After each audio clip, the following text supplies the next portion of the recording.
Now we're going to graph x over x squared minus x minus 2. So start by setting the denominator equal to 0 to find the domain. So to do that, let's factor. That would factor to be x minus 2 times x plus 1, which means x equals 2 and negative 1. So those are the numbers that are not in our domain. It's not negative 1 or 2, which means our domain would be negative infinity to negative 1, then negative 1 to 2, and then 2 to infinity.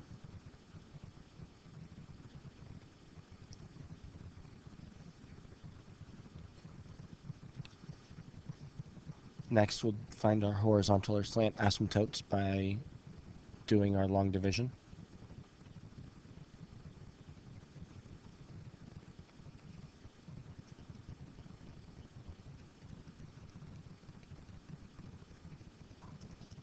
Now, with this, x cannot be divided by x squared, so right off the bat, it's 0. And that's actually true anytime that the degree of the denominator is bigger than the degree of the numerator. So we have a horizontal asymptote at 0. Next, we will reduce. We already have the bottom factored. Nothing's going to cancel, so it won't reduce. But we can write both factored and non-factored.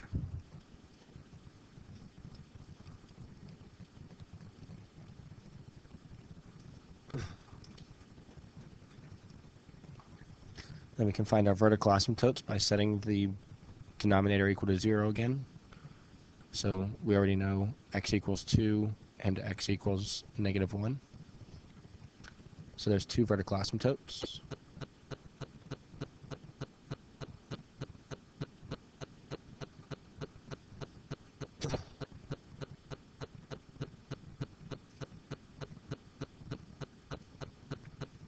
Next, we'll find the x-intercept by setting the numerator equal to 0, x equals 0. So we have an x-intercept of 0. And for our y-intercept, we plug in 0, which would be 0 over 0 minus 2, which is 0 over negative 2, so 0.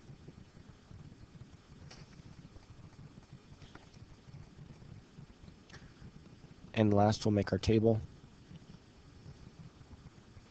Plug in a couple numbers to the left, a few at least number 1, value of 1 in between, and a few numbers to the right. So to the left of this asymptote, we can plug in, that's at negative 1, so negative 2 and negative 3. We don't need to plug in 0 because we already did. We can plug in 1.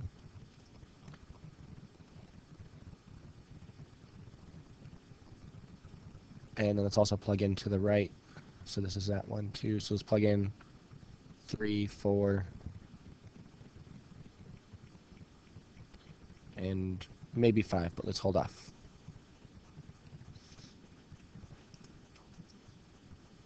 So you plug in negative 3.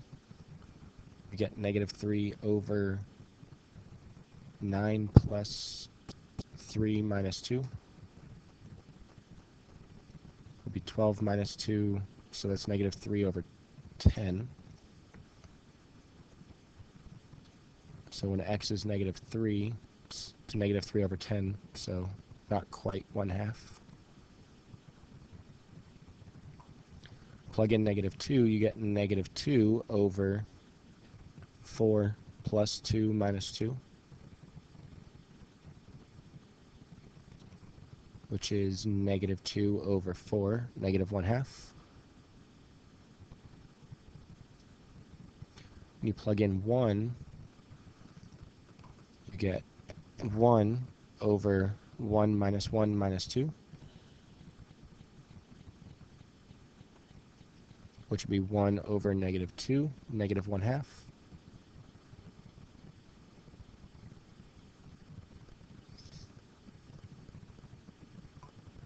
When you plug in 3,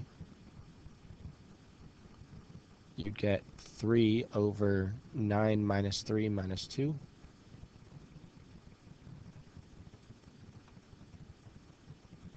That'd be 3/4. So when x is 3, just go up to 3/4.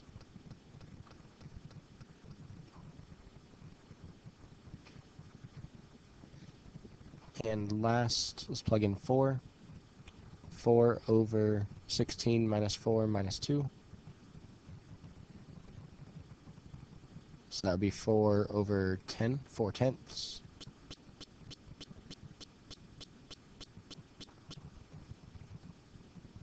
So we have a good idea of what this is shaping up to look like.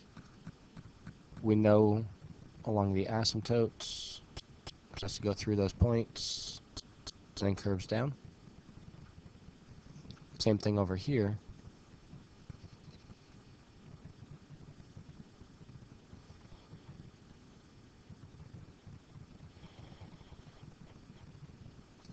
And then in between, it's a little bit different, but in between, it's always going to be opposite on the asymptotes. So since this one's going down, it'll start at the other side and go through our 2 points that we have, and then go with the asymptote down.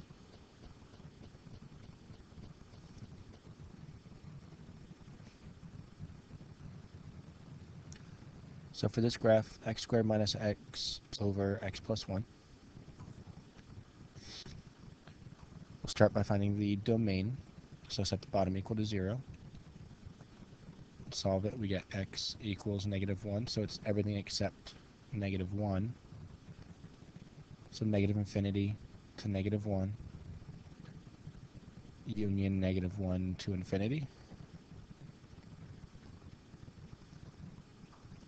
For our horizontal or slant asymptote, we do the numerator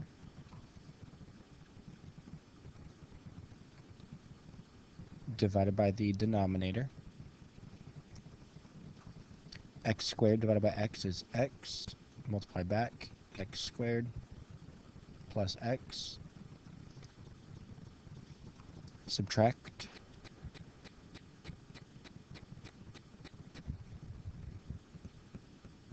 so we get, those cancel out, negative 2x divided by x would be negative 2, multiply back, be negative 2x minus 2, subtract, cancels out, we get a remainder of 2, but remainders don't matter. So our asymptote is y equals x minus 2, which is a slant asymptote. The slope is 1, the y-intercept is negative 2.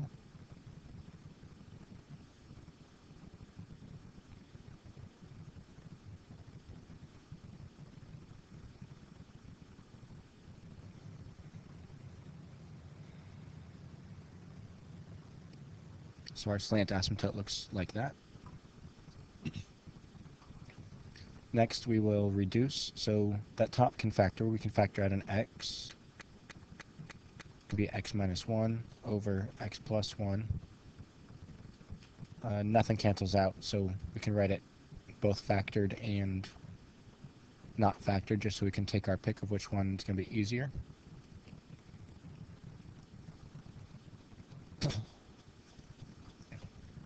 Our vertical asymptote is now you set the reduced denominator equal to 0, so nothing changed, so it's still x equals negative 1 for our vertical asymptote.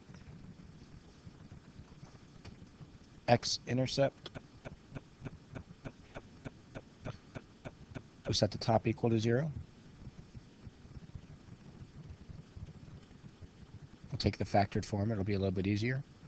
So we got x equals 0 and x equals 1. So there's two intercepts, x equals 0, x equals 1. Finally, for our y-intercept, we'll plug in 0. 0 minus 0 is 0 over 0 plus 1 is 1.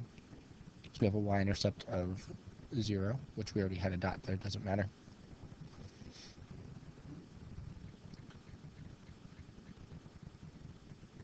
So now let's make a table. We already have two dots to the right of our vertical asymptote from our x-intercepts. Let's get at least two to the left. So that's at -1. So let's plug in -2 and -3.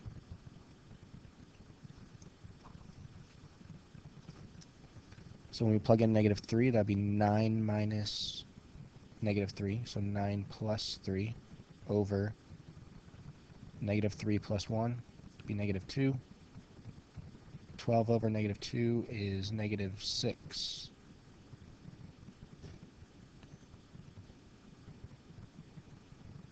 So right there at -3, -6. We plug in -2. -2 squared would be 4. Minus -2 would be +2 over -2 plus 1, -1. 6 over -1 is -6. So if you consider these 2 points with our asymptotes, we know it's going to go with our slant asymptote through both those points, which means it needs to go slightly above, turn around, and then go back with our vertical asymptote. And then it will be similar on the top half of the graph as well. Starts out going with our vertical asymptote through our points, down below, turns around, then goes with the slant asymptote.